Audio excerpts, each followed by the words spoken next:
So just to start off with, Adam, since you're the only one on here, have you come across the objections recently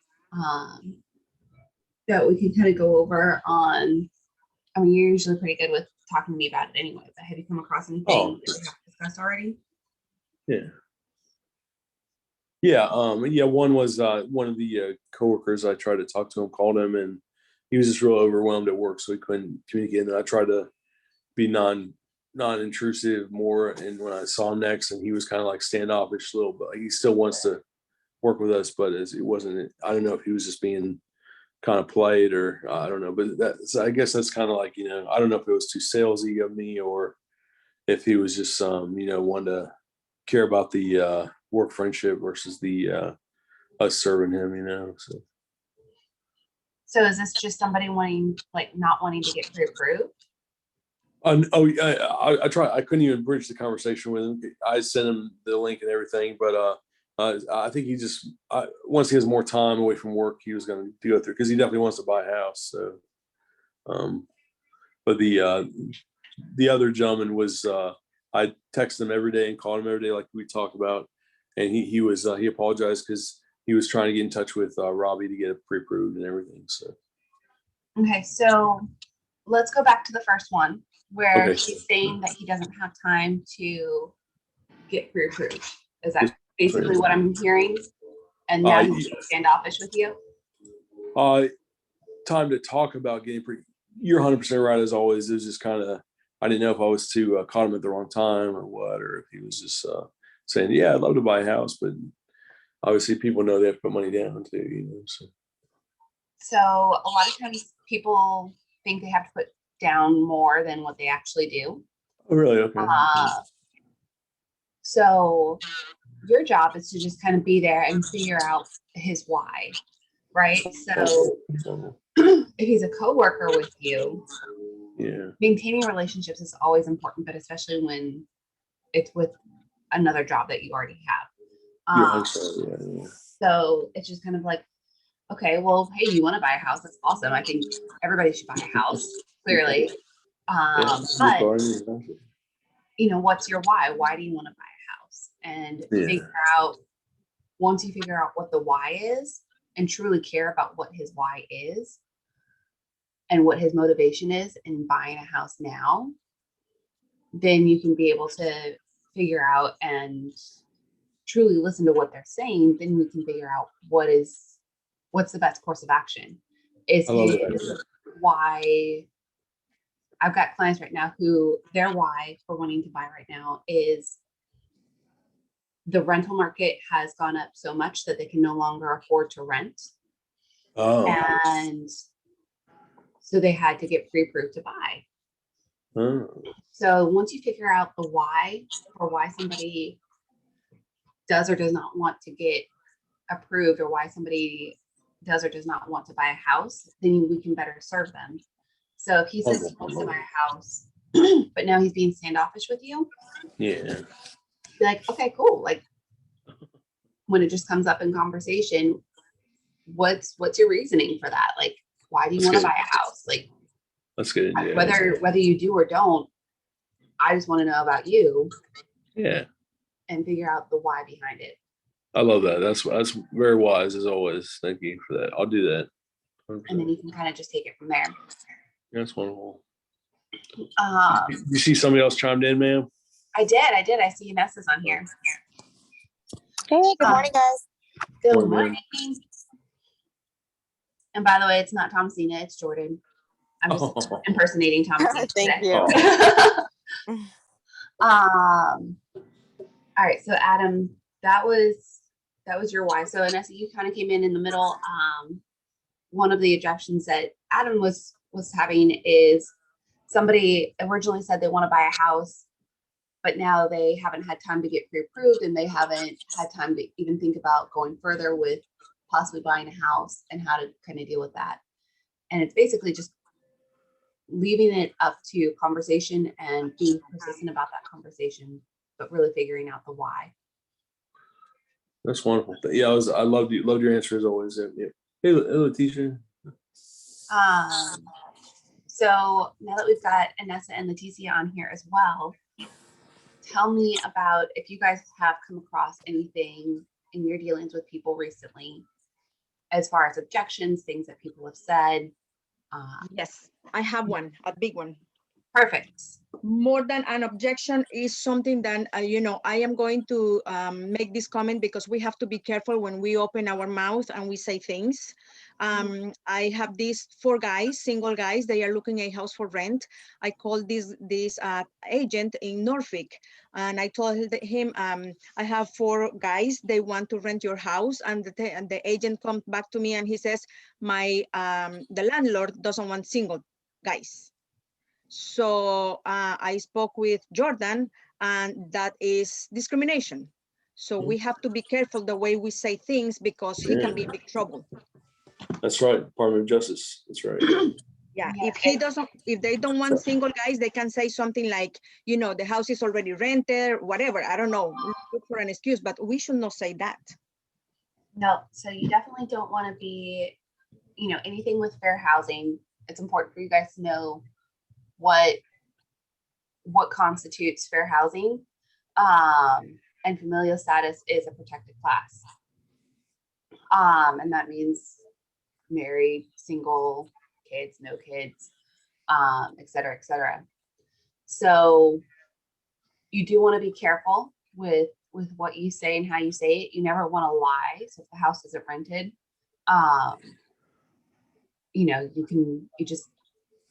you don't say it's rented if it's not. Okay. But in an instance like that, it's not for that agent to say anything like that, and it probably should not have been said. And for our agents, we don't want to say anything like that because it's not our job to do that. Like, right, we don't want to discriminate against anybody at any point in time. That's right. So if you come across that, that's when you come to a mentor or a broker, and we can best help advise you on the next course of action. But if your client specifically says they don't want this certain type of person to buy their home, or they don't want this particular type of person showing the home, no matter what, that's not okay. And sometimes we do have to have that hard conversation that, look, that's not okay. I cannot discriminate against that because that's my license on the line. Yeah. If, for this instance, if that application came through, then the landlord has the right to reject the application, but he can't just say flat out, he can't have his agent say flat out, I don't want these people to even apply because of their familial status. Like, that's not fair. That's not equal housing. Yeah. We don't want anything like that. Same with sellers. There's, luckily none of my sellers have ever been like this, but I've heard stories of sellers saying, I only want a family, or I only want military to buy this house, or I only want this, that, or the other to buy this house. And we can't discriminate against that. Like, we've got to bring all offers to the table. We've got to let everybody who wants to see the house and who's approved to see the house, see the house. Correct. And that's a huge thing. We can say, I only want people who are pre-approved enough to see this house, or I only want people who can pay this amount of rent a month to see this house, because those are hard and fast. Like, if you can't afford the house, you shouldn't be seeing it. But there's nothing else that we can say or that we would even want to say to limit who can come in and see the house. Like, that's not okay at all. Right. But that was a great point. Great point, Leticia. Anything else that you guys have come across in your dealings with people that we can talk about? Because the real life stuff is what's really, makes this business. Yeah. Opportunities.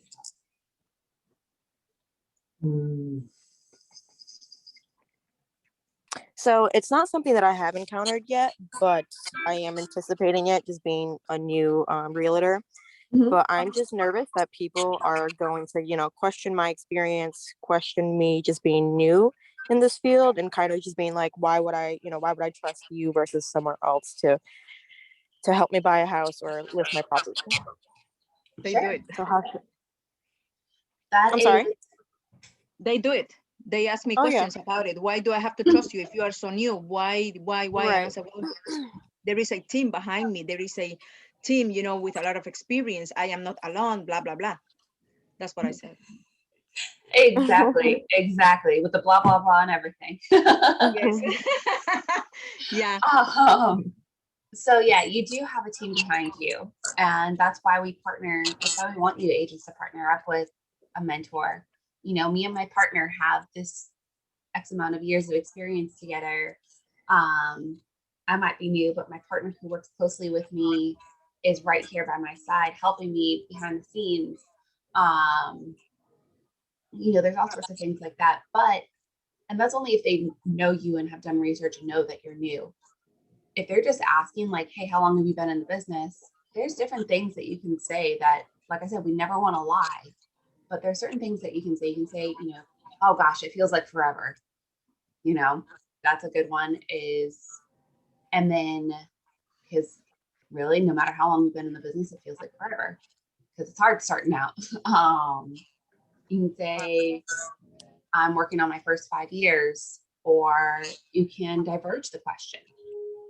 And you can say, in this business, it's not so much about how long you've been in the business, because there's been agents who've been in the business for 50 plus years, but they only do maybe one transaction a year, maybe. In this business, it's more about the amount of transactions that you do per year. And my partner and I last year did X amount of transactions, and you lean on your mentor statistics for that. So all of my mentees, Jordan's mentees can say, my partner and I did 25 transactions last year. Would you rather be with an agent who's been in it for 50 years and only does one? Or would you rather be with somebody who did 25 last year? And just kind of, bring it back to that. But usually if you just blow it off like, feels like forever, that's usually pretty good. They laugh and then you go on about your way. But those are some different ideas and tactics that you can come up with as you're going through and talking to people. And then for you as an agent, the thing to take note of is what made them think that you were new, right? Unless they're a friend and they know you, what made your green shine through? Because we always want to try and cover our green.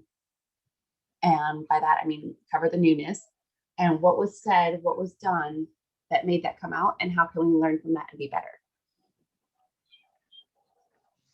Yep. Got it. Yeah, because I definitely have not been. I mean, like, people at my other job just know, because I had been talking to them about, me studying for the exam and passing the exam and doing like the beginning part of it. But to new people that I've been talking to, I definitely don't even bring it up. I'm just like, yeah, I'm a realtor, and leave it at that. But Yep. a lot of people just know that I'm starting, and they are, telling other people about me. So that's probably how they would know. But that's a really good point. Yeah. The other day, I'm sorry. The other day, one of the mentors says that, well, we can say, if we don't have all the answers, is many things are changing right now. Many rules are changing right now. We have many new rules. So, maybe that will help too. Yep. You diverge. And because things are changing right now, things are rapidly changing in the real estate world. And honestly, they're always changing. It's changed so much since I've been in the business, and it's always rapidly changing. And so right now, it's always a good excuse, but it's especially right now a good excuse to say, look, everything is changing so rapidly right now. I think I know the right answer for you, but let me just double check on that.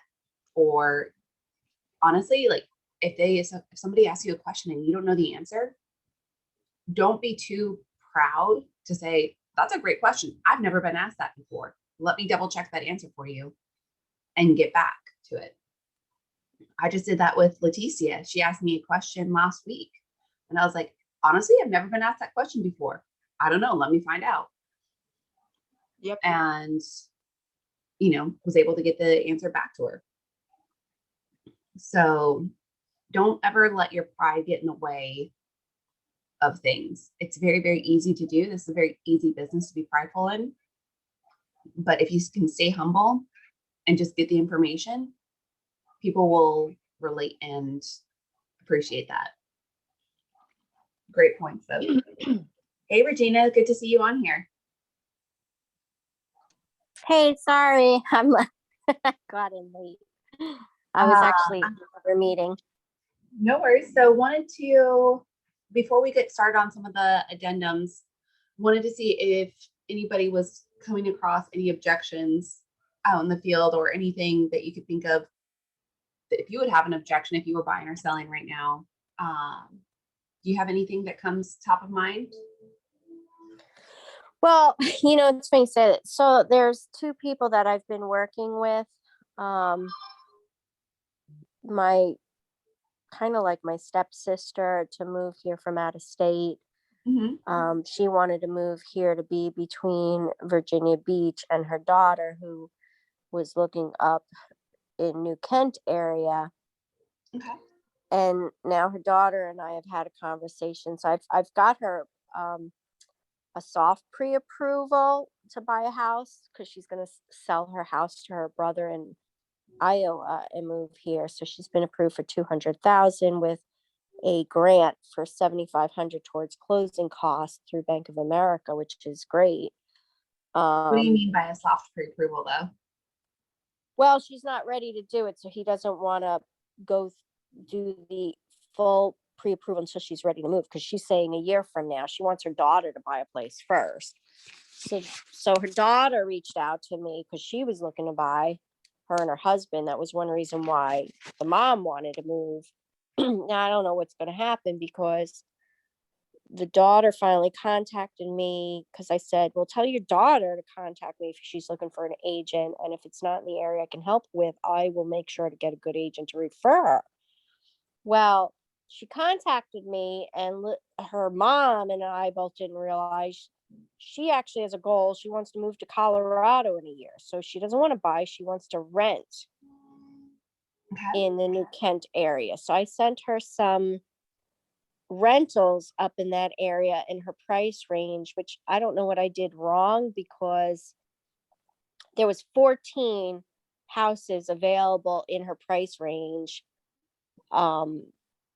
up in New Kent, and she said she got a whole many more than that, which I don't understand why, because my email that came through from her only shows the 14. So I'm wondering if she looked on my app instead for New Kent. I don't know what I did wrong, or maybe it's just she clicked somewhere and is seeing more. But the whole point was, we had a conversation because she's like, oh, it's out of my price range, and she's been looking for a really long time, can't find something. So I said, maybe you have to open up your parameters and consider outside of New Kent. So she started looking at Williamsburg and even Yorktown, because I told her I was moving to Yorktown, and I was kind of shocked. So now I'm wondering, you know, do I try to encourage her more, or just show her houses for rentals and think it might turn into home buying? Because I feel like she may never move to Colorado, or she could be here a lot longer. Or should I encourage her to try to get a pre-approval to just see? You never know. I feel like I should just show her the houses and see what happens that she wants to rent at this point, if it's in this area.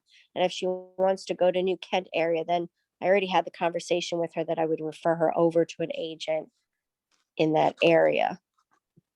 So there's multiple facets here. So one of the main objections that I'm hearing from this story is that we are looking for somebody who wants to rent and she's not finding anything in her range, right? That's one of the Yeah, most- which I thought she was a buyer, and now she's turning into a rental because something in her mind got her to want to move to Colorado in a year. And Okay. she's not finding the rentals. So let's stop there and let's figure out her why, right? That's what every objection comes down to, is we've got to figure out the why. Mhm. Why does she want to rent? Why does she want to move to Colorado? Why is she switching from New Kent to possibly Yorktown? What does she do for a living? Is it her job that allows her to travel like this? Is it Her what is husband, it? her husband's a mechanic. She Okay, doesn't work. She's a stay-at-home mom. Okay, but even still, a mechanic needs to be somewhere. Mechanic needs to, have a certain client base. When I So asked her about Colorado, she said it's beautiful there. It was just out of the loop. That's why I said I don't know if that's a realistic thing that's going to happen, or if it was just like, ooh, Colorado's amazing. I don't want to really commit to being here because one day I want to go there. and that's fine. But that's for her to determine. And so it's just up to us to figure out the why. So why Colorado? Why, and what's the plan to get there? Really push them for their goals, so that way they know what to expect. We're here to be educators. We're here to be a source of a source. And at the same to move time, to she doesn't have a Colorado. lot of time. That could be why she's pushing to rent, because they want to be out in June, the latest July. So that could be Okay. part of their rental. And then it could end up being to buy later, and it might still be in this area, which is why I feel like I want to still help her even as a rental. Okay, so a question, right, that you have to ask is, why not move to Colorado now? If the plan is to move there in a year, why not now? And why waste money renting here That's a great when question. the goal is to be in Colorado? What's stopping you there? And figure that out. Help them see long term what's going on, and why would her husband want to get established somewhere here for a year to then just move? So you really got to dig deeper than just all those different things, because yes, Colorado is beautiful. I'm a little bit partial to it because I grew up there. And oh, really? I didn't know that. So yes, it's beautiful. But what about it is appealing to you? Where do you want to move in Colorado? Why do you want to move there? Why, you've got to go 5 levels deep with the whys, right? So I did that back in February, I believe, the 5 whys. Mm-hmm. As far as why do you want to do this? So that way we can get to the true objection and figure out their true goal. Just like we as mentors sit down with a lot of you guys and newer agents, and we figure out actionable and measurable goals. We want you guys to have numbers. We want you guys to be able to say, look, I'm going to do this many door hangers this week in hopes of getting this many clients. Do you think realistically though, like they can up and move and find a place? I think the reason why not now is because June's here and they have to be out. July is the latest they could stay in the house that they're in now. And it's too small. She's pregnant with a second baby. So they could get a short-term place. They could move to Colorado and just get an apartment. True, and they can rent there. True. Rent there. So okay. So still ask that question. And worst case is they've got to do some small house living or something. So the overall objection here sounds like nobody knows what the plan is. So therefore we need to figure out what the plan is And we need to figure out what the goals are. And that's the true objection. It's figuring So out. where in Colorado, why? What's the other 3 whys? Well, you figure that out, right? It's based on their answers. So why do you want to move to Colorado? Why do you want to rent here instead of renting in Colorado to start with? Mm-hmm. You know, you could spend a year renting in Colorado versus renting here Mm-hmm. while you get to know the area. Yeah. So base it off of their answers. And that's, if you go back and watch the February objection handling, I go into that and give a scenario that plays off of their answers. Okay. February objection handling. Okay. So, all right. Okay, that's mine. All right. And then please forgive me if I'm gonna absolutely butcher your name. Suda. Looks like Suda's on here. She's on mute. Hi, There she yeah, is. I just unmuted myself. Did I completely butcher your name? I'm so sorry. No, that's perfect. Okay. The shorter version of Vasuda. So yeah, but that is my DBA name. So Okay. So we're just talking about, before we get into some addendums, any objections that you've come across recently, whether in the field or just something that you come across, potentially if you were a buyer or seller, anything that you come up with that's kind of a tricky situation. right. Yeah, this is the objection handling class, and it's an excellent topic. So I'm here. Oh yeah. I'm sorry, I'm having a hard time hearing you. Well, yeah, that's a huge question. There are a lot of objections I've heard recently. So you want me to tell you one that we can Sure. discuss? The most difficult one I've handled. Sure. To give us something that you've come across, because Okay. the real life experience is I came most across. valuable. I met up with this FISBO. He showed me his house. He was a mortgage broker.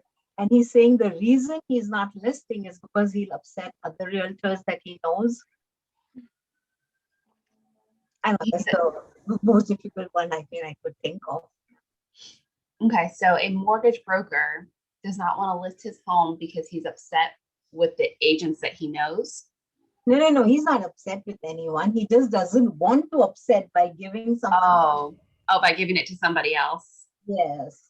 But he's open. He's paying a good, he's willing to pay 4% if we get a buyer for him. We got a buyer for him, and he doesn't want to accept the fair. It was fair, not a low ball offer, a very fair offer. He knows it's a fair offer. He's just saying, I want to wait for someone who will give me more. Interesting. So what I'm hearing with that is he's not truly motivated to sell. And it's kind of one of those Zillow type offers of the make me move. That's what it sounds like to me, where he does not have a strong reason why he wants to move or why he wants to sell, other than to get top dollar, and he's got a number in mind, and he's not going to go less than that dollar amount. Okay, so you just leave him there. Yeah, I guess. Yeah. I mean, that is the only option I can think of. But what I meant to say was, is there anything that I could have done to change his mind? So what I would have done is ask him what number he had in mind. So there's something, you can always ask, okay, well, you want to hold off for an offer that's going to give you more. It seems pretty clear to me that you have a number in mind that you want to get. What is that number? If you're, and then if you represent the buyer in this situation, which it sounds like you do, you can bring that back to your buyer and show them the comps as to whether or not it supports it or not. And also be able to see how far off you are. Because you can always ask the question, But, you know, if he had an agent, the agent would be smart enough to not tell you his bottom line, but he may not be. He might just be like, look, this is what I want to get for it. Yeah, he And, says, you know, you can also ask him, what is the net that you want to get after everything is said and done? You know, after repairs, after commissions, after closing costs, et cetera, what is the net that you are needing to make to get out of here? What's the make me move price to get you out of here? And be able to do a seller's net proceeds sheet for him and show him what he would walk away with your client's offer. yeah, that's a good idea.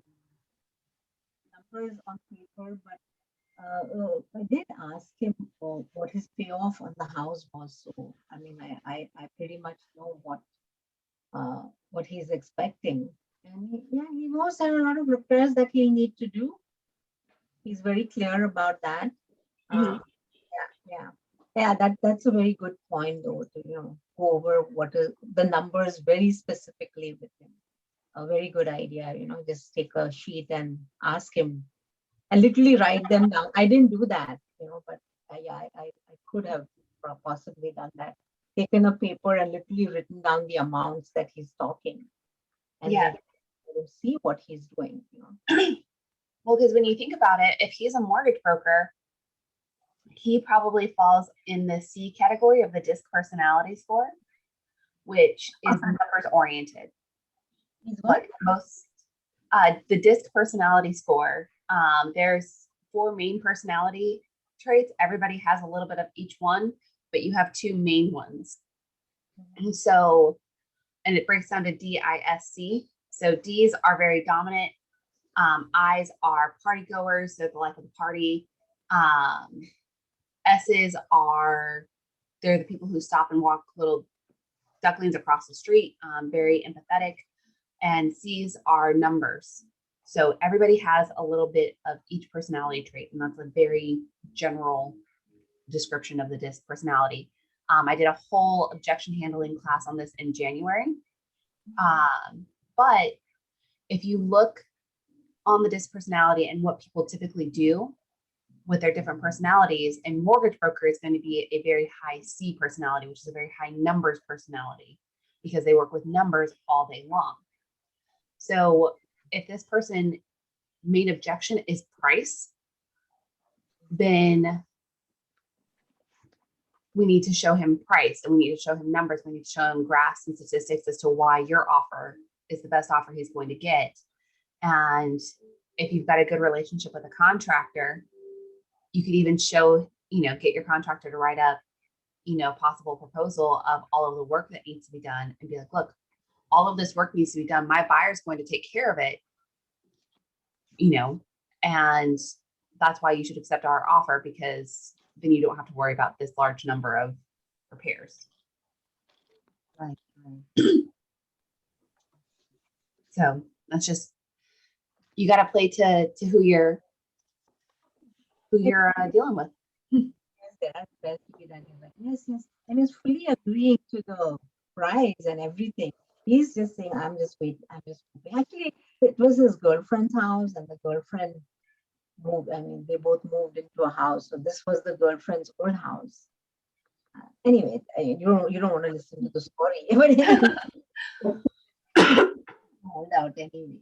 He also tried saying that, look, this kind of a market might not hold on for forever. So think about it.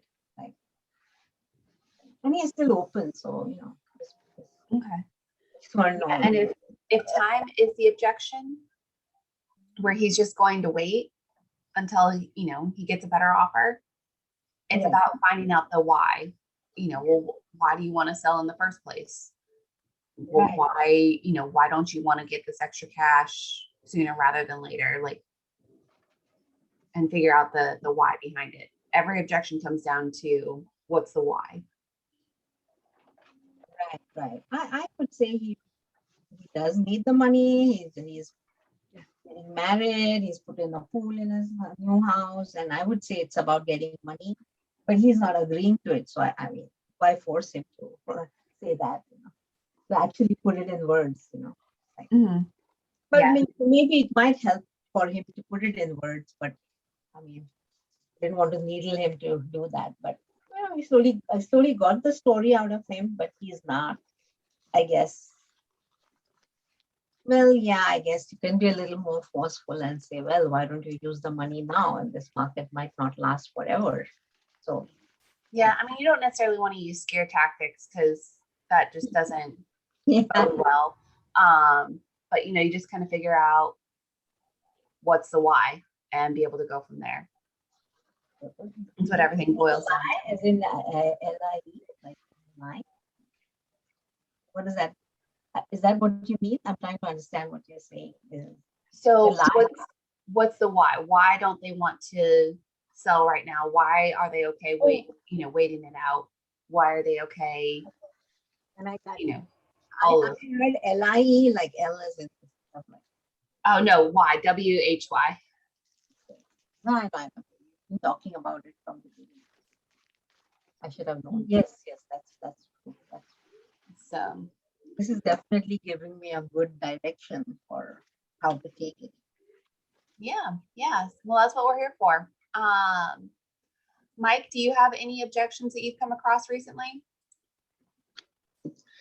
The biggest objection I've come across is just the whole supply, the lack of supply, and there's not much you can do to that, right? Like when you're talking to a potential buyer, they hear the horror stories. I guess they hear the fact that there's a bidding war going on, and I think the only thing you can do is be honest with them and say, I understand that, but it's like anything with the market, supply and demand. If you need a house, you have to participate. If you have the luxury to wait, then that could be better for you. But the problem then becomes, is what you want going to be available? So you have to weigh the results of, can I get the house I need and want, or that's of my dreams, or can I afford to wait and risk that not being available when the market makes more sense? Yep.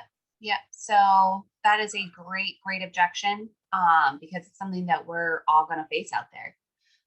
Sorry I'm late, but I had physical therapy from 9:30 to 10:30. So no worries. Just glad that you're here. So we're seeing this happen a lot. A lot of people are worried about the inventory, but you brought up a good point in, okay, well, what do you like? Why do you want to buy a house? And are you okay waiting? Are you okay? What is everybody's situation is a little bit different. I've got clients who both need a house by no later than July. And I've got clients who, if we don't find a house for them this year, they're okay because they're renting and they're locked in a lease and they're month to month, whatever the case is. So each person is going to be a little bit different in how you approach this. So yes, the inventory is low, and that's just a fact. And that's, like you said, you've got to be honest with them to be able to set the proper expectations. We are here to be educators, and we are here to set the right expectations for what people can expect. And when we do that, we also have to, when we're setting expectations, we have to give the right numbers. So yes, inventory is down, but there are still some homes available that have been on the market for a week, 10 days, 2 weeks, whatever that is. So depending on the person's situation and what they need, you might want to target homes that have been on the market for a little bit longer. You might want to, try and figure out, okay, well, why has this home been on the market for a little bit longer? Is it overpriced? Maybe, but could that mean that you maybe get closing cost assistance covered? And if in a full price offer, you ask more than full price and get closing costs covered, you might pay a little bit more, but you get a house. So what is that worth to you? And you kind of, each person you navigate a little bit differently. If somebody's got time and they just want to kind of be set up on a search, sure, absolutely. Let's set you up on a search and see if your dream home comes available, and we can go out and we can look as we need to. I've got 2 people doing that right now. And if something comes up, we go and we see it. If they like it, we put an offer in and we try and go from there. And they're strong offers. And of course, they're heartbroken if it doesn't work out, but they're also very picky about the homes that they write an offer in on. It's kind of one of those, when people are scared to get out there, it's one of those, okay, well, you can't catch a fish if your pole's not in the water, right? So, you just kind of go through and you got to figure out, why do they want to buy? What is their timeline? If they've got to get out quick and they need someplace to close quickly, you probably don't want to be looking at the brand new homes that just came on the market, because that's what everybody's looking at. You really do want to look at the homes that have been on for a little bit longer, because you might have a better chance of getting them and being able to close quickly on them. Does that make sense? Yeah, solid point. Yeah, one of my experiences has always been that the first objection may not always be the true objection too. So I think that's why you have to ask questions and try to uncover, is that the real objection or is that just the excuse objection? So Exactly. I think you were actually on the training that I did back in February, where we covered the 5 whys, going 5 levels deep. yeah, I believe I was. So yeah, you're very right. The first objection is not usually the main one, and being able to go from there. I've got people right now where their lease is up at the end of July, and the person that they're renting from is selling the house and they don't want to buy it. And so now they've got a time crunch. They're not being too picky on the next house that they want, because they know that they've got to be out. So, everybody's going to be a little bit different. And so you just have to take a very level approach to that. Great point, though. Thank you for bringing that up, Mike. No problem. All right. Anything else that you guys want to cover before we get into some of these addendums? Yeah. No, I don't think so. All right. All right. So what I want to start with is the escalation addendum. And the reason I wanted to bring this up is because there's a lot of people who are using this that don't fully understand what it is.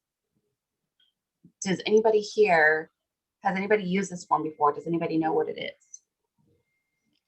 I know what it is, but I have never used it. All right, so I'm going to give you the good and the bad with escalation addendums. So they can be great for buyers. And the reason they're great for buyers is because it keeps your buyers protected from overbidding on a house. So just for a standard example, a house is listed at $200,000. If your client comes in at $200,000, then they agree to automatically increase the purchase price by whatever dollar amount right here. I typically put $1,000. Some people put a really funny number in here. To me, that just gets complicated and messy, and I like to keep things clean, but that's my personal preference. Some people think that the funny number is what wins them the contracts. To each their own. But it's going to be raised by $1,000, just for my example, above any competing offer and multiple escalations that are authorized, not to exceed a purchase price of whatever your buyer's top offer goes right here. So this is great for buyers, because if the house is listed at 200 and they do an escalation clause to 225, then if the next highest offer is 215, then your buyer is only paying 216 instead of paying 225. So it saves them that $9,000. So that's great for buyers. And it, as a buyer's agent, you're like, okay, this helps protect them, but it still makes their offer strong. It's great. Does that require the seller's agent to show proof of offer for the escalation, or are you just going on faith? So that comes down to paragraph or line 21, confirmation of the new purchase price shall be evidenced by seller and buyer initially in the revised purchase agreement. Or hold on, sorry, where did it come? Sorry, 15. Seller shall, at buyer's request, deliver to buyer a copy of the competing offer with the personal information of the buyer contained in the competing offer deleted. So the buyer shall have the right to terminate this purchase price escalation addendum and the purchase agreement if the buyer is not satisfied in the buyer's discretion with the competing offer. So if the buyer requests, if your buyer requests to see the other buyer's offer, then yes, the seller and the listing agent should be providing that with the buyer's personal information redacted. So what does that look like? That evidence can be whatever your buyer needs it to be. Typically, it's the first page of the purchase agreement with the buyer's information redacted and a copy of the purchase price escalation addendum if need be with that information redacted. Just to give you guys an example, I had two homes, or I had one home, two offers, and one came in at, I'm going to change the price a little bit, but one came in at 230,000. The other one came in at 240,000. The $230,000 offer had an escalation up to 450. Or sorry, up to 250. The $240,000 offer had an escalation up to 265. So technically, the offer that went up to 265 would have won at 251. So that's great for the buyer who would have gone up to 265, but that's not so great for my seller, right? So let's look at it from the other side. Let's look at it from the listing side and why you as buyer's agents should always ask if they accept escalation addendums. Because there's some listing agents who advise their clients to not accept escalation addendums and would rather a buyer just bring their best offer. Right. Because in that instance, my seller lost out on $14,000 that the buyer would have been willing to pay if they needed to. So from a listing side, escalation addendums are not that great. Yes, they can push the purchase price up, but some sellers would rather have just everybody's best offer, whether or not they're gonna, whether or not the buyer ends up paying a couple $1,000s more or not. So when you're writing offers, it's important to look at both sides and to ask the listing agent. You guys should be having a conversation with the listing agent every time you write an offer anyway. Hey, do you have any other offers? When do you plan to present? What is your seller looking for? Do they need a quick closing? Do they need a rent back? What do they need? And are you accepting escalation addendums? If your client wants to write an escalation addendum, then you need to ask the listing agent if they're accepting that. And when you submit your offer, you also need to make sure that the pre-approval letter is good up to the maximum purchase price on the escalation addendum. Correct. Jordan, I have a question. Sure. I don't want to interrupt you, but sometimes as a real estate agent, when I am writing offers, I ask to the selling agent, how much is your higher offer? Some agent says, this is the highest offer. Some seller says, I cannot tell you that information. Is that appropriate to ask? You can always ask. You can always ask. Is that really up to whether or not the seller is willing to disclose the information and how they've instructed the listing agent? Exactly. That's exactly right. So it depends on what that agent has permission to share from their seller. It is typically not ethical to disclose the highest offer because you could be doing your seller a disservice. Yes. From the listing side. So this is, if you were a listing agent, I don't like giving the highest offer that we have because if I don't know who I'm talking to, if I'm talking to somebody in, say my example, we're listed at 200, and I'm talking to somebody who's got a budget up to 300,000 and they're willing to pay up to 270 for this Correct. house. And I tell them, yeah, our highest offer is 210. I'm doing my seller a huge disservice instead of just Correct. having them come in, you know, say, hey, look, I can't dispose that right now. All I can say is bring your highest and best offer, because we do have multiple offers. Correct. And they're very competitive. Yeah, because at the same time, you know, they can say one price, and after I make a higher offers, and another offer comes even higher. Correct. So, I mean, there is always a risk. It doesn't matter what. Because if they're going to tell you what the highest offer they have, and then you submit another offer, another agent asks, suddenly your offer is the highest one and they're getting beat out. Yes. So it can come back to bite you as well. Well, and at the same time, it could cause you to lose potential offers, right? So if somebody's going to write an offer and the listing agent says, well, our highest offer is, just for conversation purpose, let's use this example, 215, Mhm. and then your seller doesn't want to go that high because he or she doesn't see the value, what if is 215 really the truth? Like, can potentially the listing agent give you a number that's not a real number? Sure, they Correct. shouldn't. But at the same time, it could cause a client not to want to offer on a house. What if the 215 offer falls through because of financing issues or some other unforeseen problem, and your buyer has moved on, and the selling agent has hurt their customer's ability or client's ability to remarket their house for the best possible price potentially. So Yep, exactly. So best practice. but the same could be said about your escalation clause too. Sorry.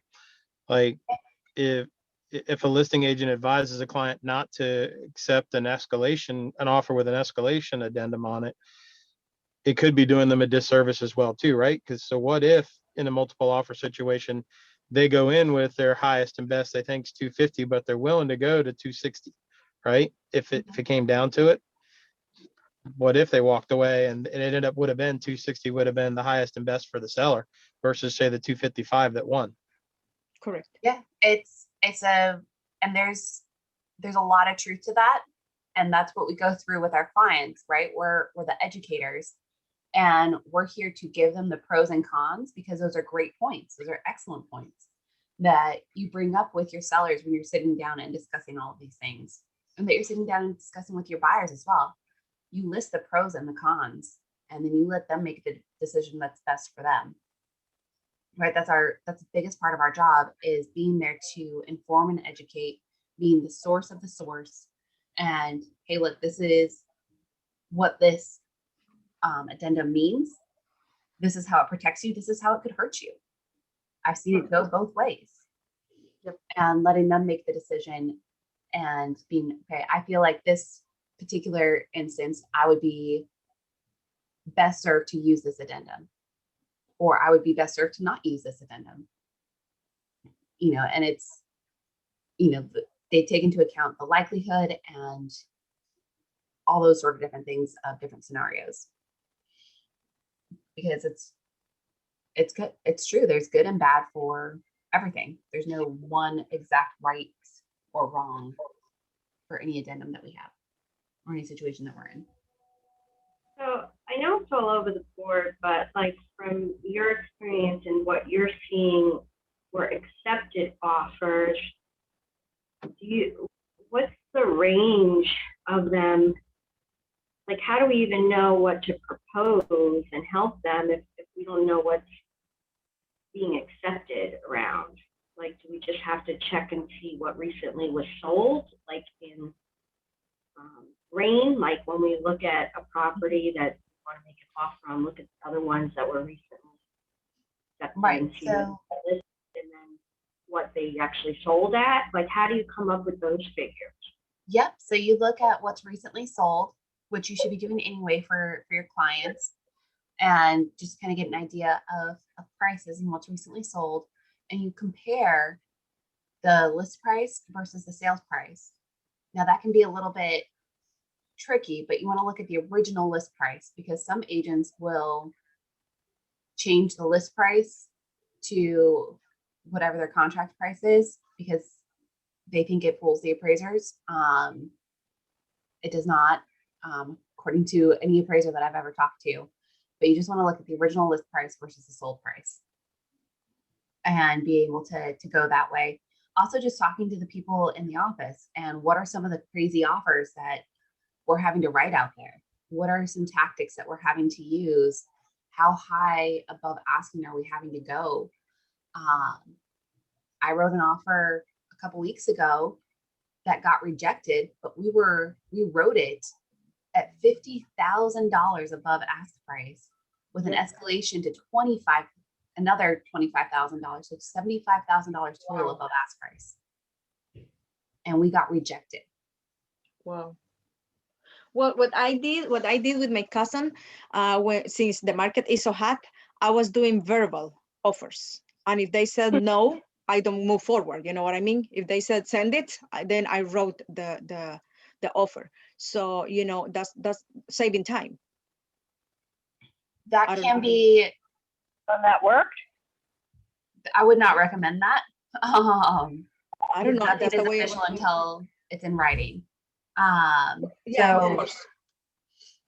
that can be very, very tricky, and that can, you know, Yeah, but for example, I did a couple of verbal offers, and they said, don't even, you know, lose your time. You know what I mean? So I said, okay, it doesn't work. You know, either we change our price or we move to the next property. You know what I mean? So Yeah. that's the way we did it. yeah, but that's not really being competitive or serving your client's best interest. But that's a different story. But going back to, you know, what can we do how can we know what's being offered is just talking to the people in the office, you know, talking to your mentor. What are they writing in these offers? You know, and Yeah, how can it be competitive though if you have no clue? I mean, 75,000, that's a huge jump from an offer towards so and it depends on the price and it depends on where the home is, because I'm also writing offers that are 10,000 above. I'm writing offers that are at asking price with an escalation to 10,000 above.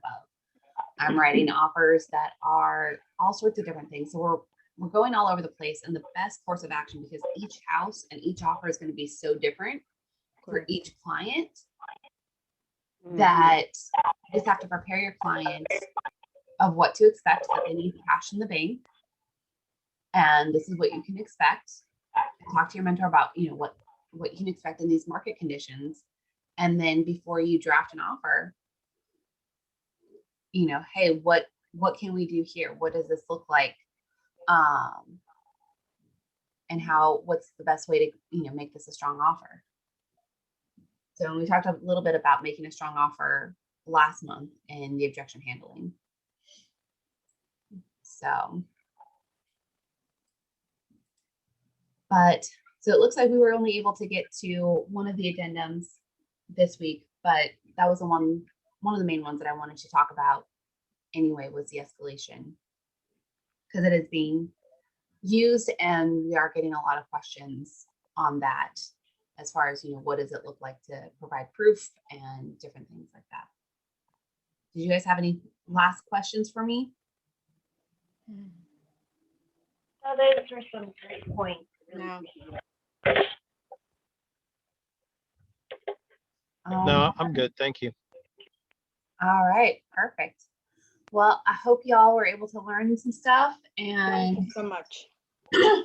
hopefully next month, what I'm hoping to do is be able to get in person and go through contracts together and pair up where everybody's presenting contracts to each other.